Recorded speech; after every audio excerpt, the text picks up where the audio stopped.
Aisyah binti Abdul Qudus A174225 mewakili rakan seperjuangan saya iaitu Nur Aisyah An-Nisa binti Udin A175750 dan Muhammad Syahmi bin Abu Sofyan A177598 akan membentangkan sebuah poster yang bertajuk Pencerakinan Reflektif Kesenian dan Seni Bina Nasriah di Granada. Bertitik tolak dari kenyataan SOZA 2021, beliau menghujahkan bahawa aspek kesenian dan seni bina Nasriah di Granada memaparkan pelbagai ciri yang berpaksikan tradisi dan warisan Islam Al-Andalus. Objektif kajian kami adalah untuk meneliti kecemerlangan kesenian dan seni bina Nasriah di Granada yang terselah dengan tradisi dan warisan Islam Al-Andalus. Selain itu, kaedah metod kajian kami yang kami aplikasikan dalam poster ini adalah melalui kajian kualitatif iaitu kajian sejarah dan analisis kandungan. Berdasarkan hasil kajian antara tempat yang menarik iaitu Istana Al-Jaferiyah di Saragossa.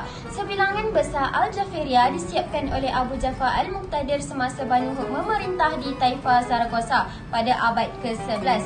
Selepas itu, penaklukan semula Saragossa pada tahun 1118 oleh Alfonso dari Aragon de Batlle. Al-Jaferiyah menjadi tempat kediaman raja-raja Kristiani Aragon, malah menjadi fokus utama penyebaran Aragonisme Dejar. Ia digunakan sebagai kediaman kerajaan oleh Peter IV dari Aragon yang istimewa dan kemudian di tingkat utama dilakukan reformasi yang mengubah parada ini menjadi istana Raja Katolik pada tahun 1492.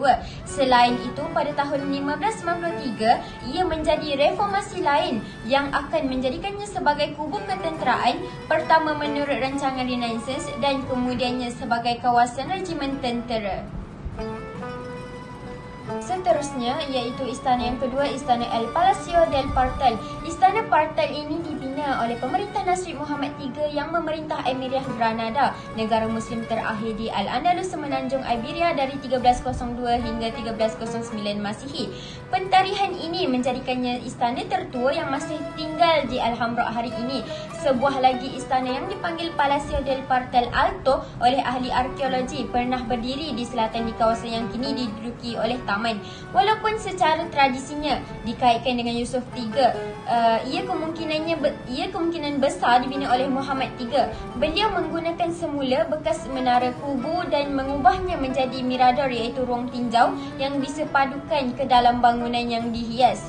Seterusnya, Istana Partal adalah salah satu binaan yang paling banyak mengalami perubahan selepas era Nasrid. Tidak seperti Istana Comares dan Istana Singa yang bersebelahan yang digunakan oleh Raja-Raja Spanyol selepas penaklukan 1492 Masihi. Istana Partal diluluskan di bawah pemilikan persendirian dan diubah suai menjadi kediaman oleh pemiliknya. Ia hanya diserahkan kepada Kerajaan Spanyol pada tahun 1891 dan kemudiannya dimasukkan ke dalam tapak bersejarah Alhambra yang lain.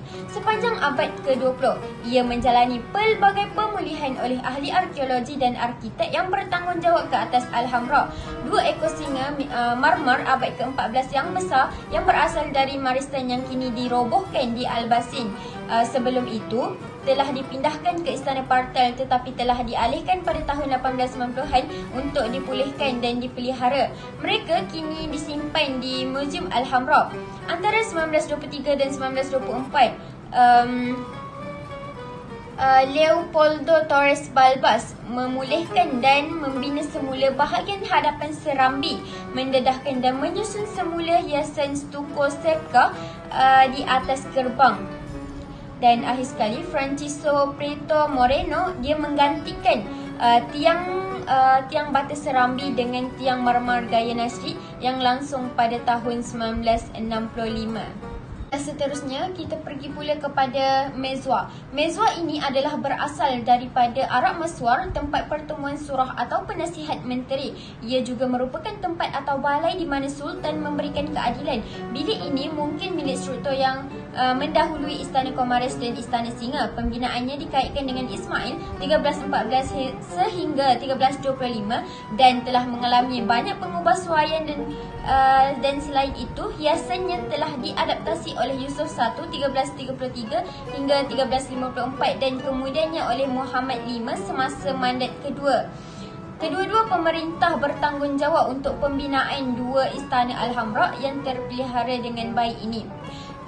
Selain itu, kita beralih pula kepada Istana Comares. Istana Comares ini terletak di Alhambra di Granada, terdiri daripada sekumpulan bilik yang bercantum di sekitar halaman Arayens dengan galeri beranda di kedua-dua hujungnya. Di hujung utara iaitu Dewan Barca dan Dewan Embajadores yang menduduki bahagian dalam Menara Comares dari mana Lembah Daro boleh dilihat. Baiklah, Yusuf I ingin meninggalkan pengunjung yang terpegun dengan hiasan kediaman rasminya. Bagi mencapai matlamat itu, beliau mengarahkan pembinaan dan hiasannya mestilah cantik. Walaupun mungkin dia tidak melihat karya-karya ini selesai kerana beberapa inskripsi menamatkan anaknya Muhammad V sebagai pencipta. Di samping itu, Istana Comares ialah istana terpenting di Alhambra. Ia adalah kediaman rasmi Sultan dan tempat terletaknya Dewan Tahta. Ia dibina dan dihiasi dengan mewah oleh Yusuf I yang bertanggungjawab untuk kebanyakan pembinaan Alhambra yang sedia ada. Yang terakhir adalah Alhambra dan General Life. Alhambra dan General Life ini adalah merupakan tapak warisan dunia bersama-sama dengan daerah Albansin. Selain itu, Istana Alhambra naik secara beransur-ansur dari barat ke timur di dataran tinggi di puncak Bukit Sabika.